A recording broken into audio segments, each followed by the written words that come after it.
സാധിക്കുകയുള്ളൂ. ഇപ്പോൾ കോൺഗ്രസ് നേതാവായിട്ടുള്ള എ ശുക്കൂർ നമ്മോടൊപ്പമുണ്ട്.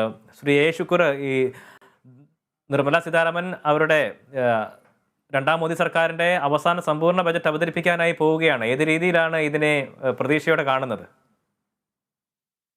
വേണ്ട, നിർമ്മല സീതാരാമൻ ഇത് പലതവണയായി ബഡ്ജറ്റുകൾ അവതരിപ്പിച്ചിട്ടുള്ള ആളാണ്.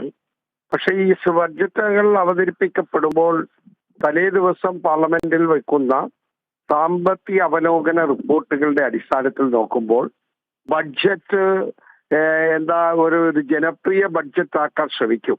പക്ഷേ ആ സാമ്പത്തിക അവലോകന റിപ്പോർട്ടിലൂടെ ഈ ബഡ്ജറ്റിന് പരിതാപകരമായ അവസ്ഥയായിരിക്കും വരാൻ പോകുന്നത് എന്ന കാര്യത്തിൽ ഞങ്ങളെ പോലുള്ള പൊതുപ്രവർത്തകർക്ക് ഒരു സംശയമില്ല. കാരണം കഴിഞ്ഞകാല അനുഭവം അതാണ്. നമുക്ക് സാമ്പത്തിക വളർച്ച അത് പുറകോട്ട് പോകുന്ന ഒരു കാഴ്ചയാണ് നമ്മുടെ രാജ്യത്ത് ഇപ്പോൾ കണ്ടുകൊണ്ടിരിക്കുന്നത്. അത് കോവിഡ് കാലഘട്ടത്തിൽ 3% വന്നു. അവിടെ നിന്നുള്ള വീണ്ടും കോവിഡിന് ശേഷമുള്ള പ്രവർത്തനങ്ങൾ പ്രതീക്ഷിച്ചതിലേക്ക് കൈവരിക്കാൻ കഴിഞ്ഞില്ല എന്നുള്ളതാണ് യാഥാർത്ഥ്യം. നമുക്കറിയാം 6.8 ഇപ്പോഴത്തെ നമ്മുടെ നിലവിലെ GDP റേറ്റ്. അപ്പോ അടുത്ത തവണ പ്രതീക്ഷിക്കുന്നത് ഇതിലും കുറഞ്ഞാണ്. അതായത് 6 മുതൽ 6.8 വരെ മാത്രമാണ് പ്രതീക്ഷ. കഴിഞ്ഞ തവണ ബഡ്ജറ്റ് അവതരിപ്പിക്കുന്നതിന്റെ തലേ ദിവസം സാമ്പത്തിക അവലോകന റിപ്പോർട്ടിൽ പറഞ്ഞത് 8 എത്തുമെന്നാണ്. പക്ഷെ എത്താനായില്ല. മാത്രവുമല്ല, ഇന്നലത്തെ സാമ്പത്തിക അവലോകന റിപ്പോർട്ട് ഒന്ന് പരിശോധിക്കൂ. നമ്മുടെ രാജ്യത്തെ പ്രത്യുൽപാദനപരമായ മേഖലകൾ തകർന്നിരിക്കുന്നു.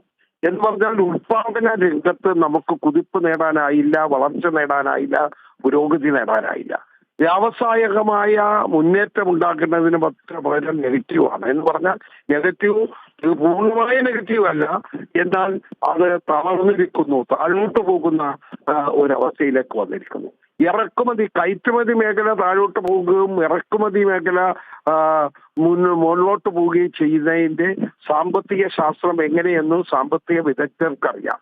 നമുക്ക് ഒരു സമൂഹത്തിന് ജനങ്ങൾക്ക് ആവശ്യമുള്ളത് വരേണ്യവർഗമായ സാമ്പത്തിക വർഗത്തിന് എന്ന് പറഞ്ഞാൽ ഒരു നിശ്ചിത ശതമാനം, ഒരു 3% വരുന്ന രാജ്യത്തെ കോർപ്പറേറ്റ് മുതലാളിമാരെ സംരക്ഷിക്കുന്ന ബഡ്ജറ്റുകളായിരുന്നു ഇത്രയും കാലം നിർമ്മല സീതാരാമന്റെ ഭാഗത്തു നിന്നുണ്ടായി.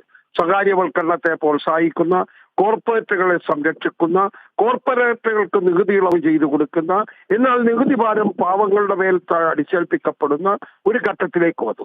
അങ്ങനെ നികുതി കൊള്ളയിൽ ഏറ്റവും മുന്നിൽ നിൽക്കുന്ന ഒരു രാജ്യമായി നമ്മൾ വന്നു. അത് GST നടപ്പിലാക്കിയിട്ടും പെട്രോളിയം ഉൽപ്പന്നങ്ങൾ GSTയിലേക്ക് പോകാത്തതിന്റെ പ്രധാന കാരണം അതാണ്. എന്നാൽ ഡീസലിനും പെട്രോളിനും വില നിയന്ത്രണത്തിനുള്ള അവകാശം കമ്പനികൾക്ക് കൊടുക്കുമ്പോൾ ആ കമ്പനികൾ മാർക്കറ്റിൽ വില കുറയുമ്പോൾ വില കുറയ്ക്കേണ്ടതിന് പകരം വില കുറയുമ്പോൾ നികുതി കൂട്ടി വിലക്കയറ്റം ഉണ്ടാക്കുന്ന അവസ്ഥയുണ്ടായി. എന്നാൽ ഇത് തന്നെ മറ്റൊരു അവസരത്തിലേക്ക് നോക്കൂ. പെട്രോളിനും ഡീസലിനും തുച്ഛമായ വിലക്കുറവ് തുടർച്ചയായി 1, 2, 3 ആഴ്ചക്കാലം പിടിച്ചു നിർത്തും. എന്തിനാണ്? തെരഞ്ഞെടുപ്പുകൾ കണ്ടുകൊണ്ട്. തെരഞ്ഞെടുപ്പുകളുടെ റിസൾട്ട് കഴിഞ്ഞാൽ ഉടനെ വില വാണം പോലെ വിധിച്ചു കയറുകയാണ്. അന്താരാഷ്ട്ര മാർക്കറ്റിലേക്ക് വില നോക്കുമ്പോൾ അത് കൂടുതലിന് താഴോട്ടും വരുന്നു. ഇതൊരു പ്രത്യേക പ്രതിഭാസമാണ്. ഇത് ഈ ഗവൺമെന്റിന്റെ കബളിപ്പിക്കൽ നയമാണ്, കാപട്യത്തിന്റെ നയമാണ്. ഇത് ജനങ്ങൾക്ക് മനസ്സിലായിട്ടുണ്ട്. ഇത്തവണ ബഡ്ജറ്റിലൂടെ വരാൻ പോകുന്നത് ജനപ്രിയം എന്ന് ഞങ്ങൾ പറയാൻ കാരണം ജനപ്രിയമാക്കാൻ ശ്രമിക്കുകയാണ്. പക്ഷെ ജനങ്ങൾ അതിലെ കാപട്യം തിരിച്ചറിയും.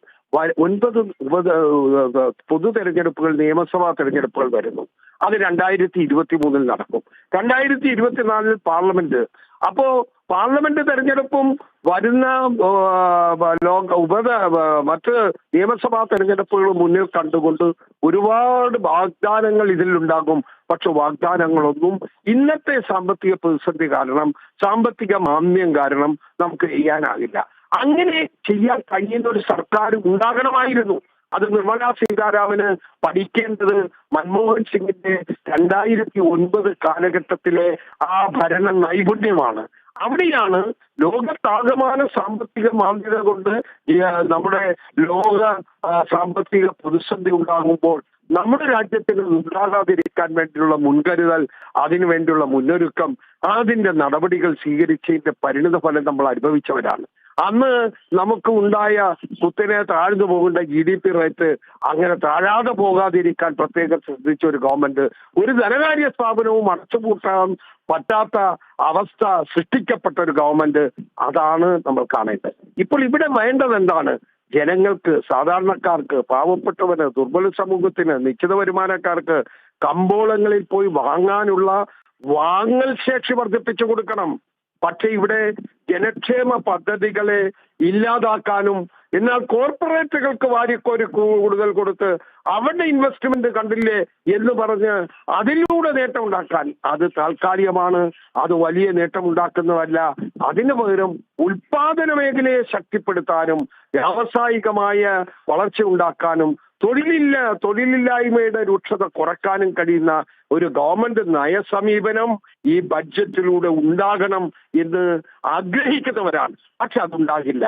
ജനപ്രിയമാണെന്ന് വരുത്തി തീർക്കാൻ ശ്രമിക്കുന്ന ചില കോലാഹലങ്ങളായിരിക്കും ഈ ബഡ്ജറ്റിൽ ഉണ്ടാകുന്നത്.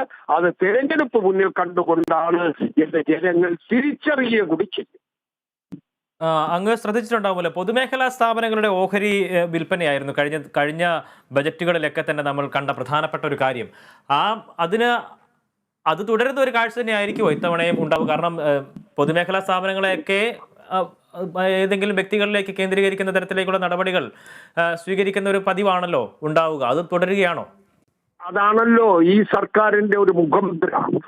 നമുക്കറിയാമല്ലോ എയർ ഇന്ത്യ ഏത് കാലഘട്ടത്തിൽ എങ്ങനെ വന്നു, ഇപ്പോൾ എയർ ഇന്ത്യ എങ്ങനെയായി, അല്ലെങ്കിൽ മറ്റു പൊതുമേഖല എണ്ണ കമ്പനികൾ ലാഭകരമായി പ്രവർത്തിക്കുന്ന സാഹചര്യം ഗവൺമെന്റ് ഉണ്ടാക്കിക്കൊടുത്ത് അതിനെ ആ പൊതുമേഖലയിൽ നിലനിർത്തേണ്ടതിന് പകരം എണ്ണ കമ്പനികളെ പോലും സ്വകാര്യ മേഖലയിലേക്ക് കൊണ്ടുപോകാൻ ശ്രമിക്കുന്ന ഒരു ഗവൺമെന്റ്. അംബാനിമാരും അദാനിമാരുമാണ് അവരുടെ താല്പര്യം. അദാനിയുടെ ഇന്നർബർഗ് ഇപ്പൊ താൽക്കാലികമായി ഇന്നലത്തെ ഒരു ദിവസം കൊണ്ട് രക്ഷപ്പെട്ടു എന്ന രീതിയിൽ വരുന്നുണ്ട്. പക്ഷെ ആത്യന്തികമായ ഫലം എന്തായിരിക്കുമെന്ന് നമ്മൾ കണ്ടറിയണം. അപ്പോൾ ആശങ്കയോടുകൂടി ഒരു സമൂഹം മുന്നോട്ട് പോവുകയാണ്, ആശങ്കയോടുകൂടി എന്ന് പറഞ്ഞാൽ രാജ്യത്തെ ആകമാന സമൂഹം. പക്ഷെ അവിടെയൊക്കെ കുതന്ത്രങ്ങൾ അടിച്ചേൽപ്പിച്ച് രക്ഷപ്പെടാനുള്ള മാർഗം. ശ്രീ ശുക്കൂർ, ഒരു നിമിഷം അങ്ങ് ലൈനിൽ തുടരണം.